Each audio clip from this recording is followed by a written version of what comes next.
En Mauritanie, plus de 62% de la population vivent des activités rurales. L'agriculture occupe une place non négligeable. En effet, l'agriculture contribue à hauteur de 30% dans les besoins céréaliers du pays. Les périodes de sécheresse occasionnées par le changement climatique impactent directement les petits agriculteurs pauvres qui dépendent fortement de la pluviométrie. La composante recherche et formation du programme RIMRAP développe des solutions adaptées aux besoins et réalités locales. Dans les 4 régions de son intervention, une quarantaine d'initiatives, soit individuelles, soit collectives, constituant des réponses à des situations particulières, souvent difficiles, et qui permettent à leurs bénéficiaires de devenir plus résilients. Vous savez que plus de 60% des Mauritaniens donc, actifs vivent des développements ruraux. Du secteur donc absorbe plus de 60% des populations mauritaniennes actives. Et il faut dire aussi que ce secteur contribue à plus de 26,6% du produit intérieur brut. Et là aussi, il progresse de manière assez, je ne dirais pas exponentielle, mais assez importante en matière de taux de couverture de certaines denrées alimentaires, surtout pour l'agriculture. Et on a un espoir assez important pour les autres spéculations, surtout maraîchères et céréales traditionnelles. Le premier secteur de concentration vise à supporter la sécurité alimentaire et nutritionnelle et le développement durable.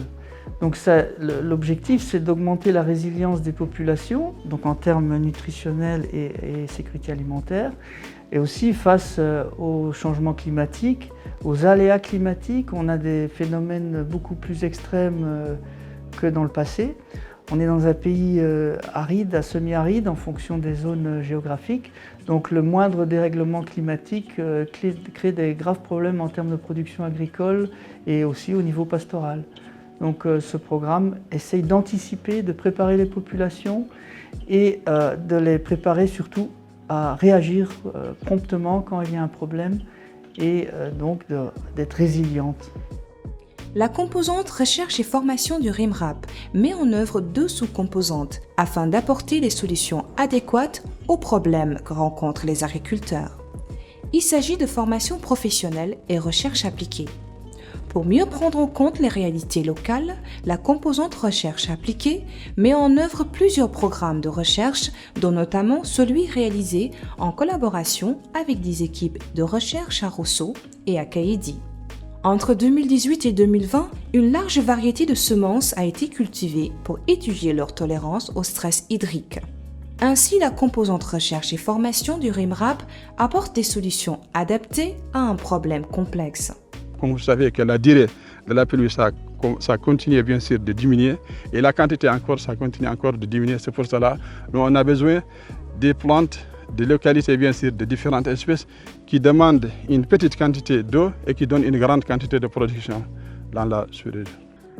Pour les impacts de ce genre de recherche sur les agriculteurs, donc on va d'abord, si on trouve quelques variétés qui sont plus ou moins tolérantes à la sécheresse, on peut venir les présenter aux agriculteurs. Donc dire que voilà, on a fait des recherches, on a trouvé que ces variétés sont plus ou moins tolérantes au stress hydrique. Donc ça peut vous aider à améliorer votre production.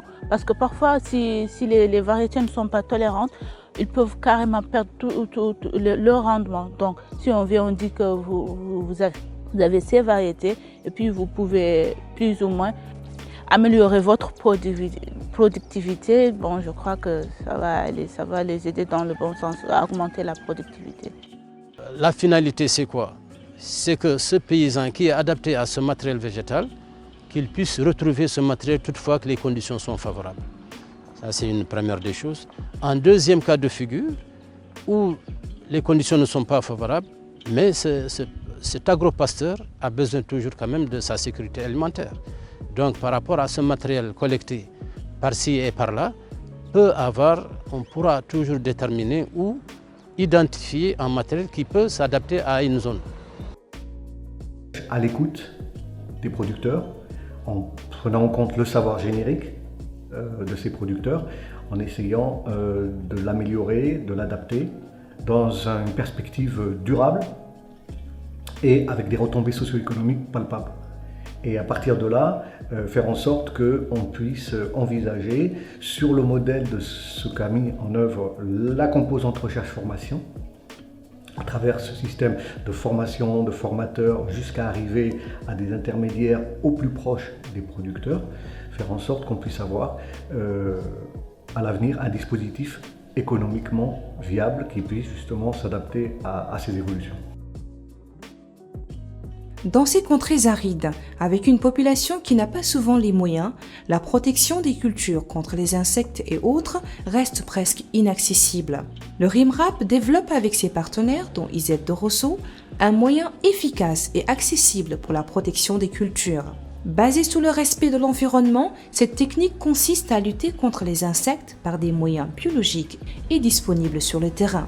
Pas de dessiner, de tuer les insectes, non, c'est de les repousser tout simplement. Pour tout simplement limiter les dégâts sur les cultures. D'accord? Ce n'est pas notre objectif parce que nous savons très bien l'utilité des insectes dans l'écosystème et dans tous les maillons de ce qu'on appelle la chaîne alimentaire. Donc, ils jouent un rôle extrême. Mais le fait de réussir à les repousser, à les repulser, à les repousser un peu, les éloigner un peu des champs des agriculteurs, c'est notre objectif principal.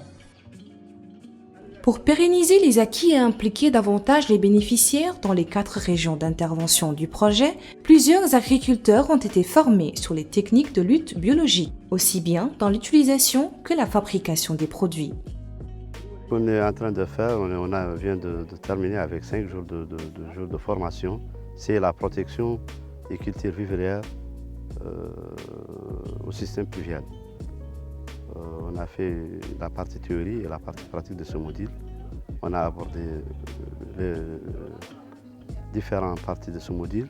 On a parlé des symptômes, des maladies, des cultures, les symptômes sur les différentes parties de la plante.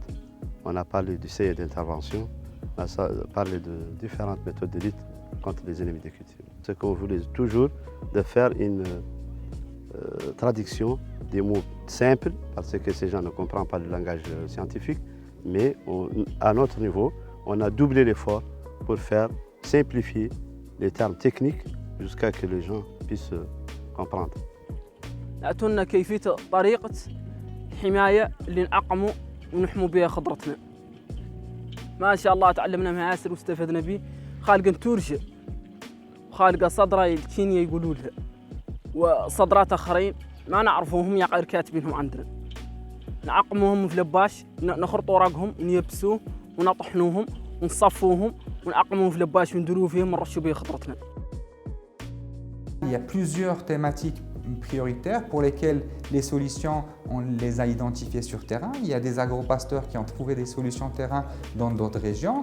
Les équipes des chercheurs les ont identifiées, les ont validées scientifiquement au niveau des centres de recherche, au niveau des laboratoires de nos partenaires. Notre coopération, donc, on est dans le 11e FED ici, qui reprend la période de 2014 à 2020, a essayé de s'ancrer sur cette stratégie. Et donc, on a développé le programme européen sous 3 priorités. Et la première, c'est notamment le développement agropastoral, dont le RIMRAP est un des composants. Et c'est la première priorité qui occupe une somme substantielle d'ailleurs. Et donc, l'appropriation est assurée par le fait que ça découle de la stratégie nationale. Dans le même cadre, 184 formateurs relais ont été formés pour assurer une formation continue aux agriculteurs. Ainsi, RIMRAP compte maintenir une dynamique constante pour assurer une meilleure gestion du programme. Les formations donc, qui ont été dispensées au niveau des wilayas couvertes par les RIMRAP ont été assez importantes et nous permettent de nous inspirer pour les autres wilayas et de les étendre vers les autres wilayas agropastorales. Je crois que c'est une bonne chose. Aujourd'hui, après 3 années de travail terrain, nous pouvons dire que nous sommes fiers du travail qui a été réalisé parce qu'aujourd'hui, la composante a permis déjà un renforcement de capacité institutionnelle des partenaires, mais aussi le développement de compétences au niveau territorial, au niveau des 4 wilayas. Et donc, le retour terrain des informations nous a permis aujourd'hui d'avoir 10 thématiques intégrées auprès de nos partenaires qui sont complètes et avec une capacité d'intervention au niveau national, au niveau des écoles, mais aussi au niveau régional à travers nos formateurs relais.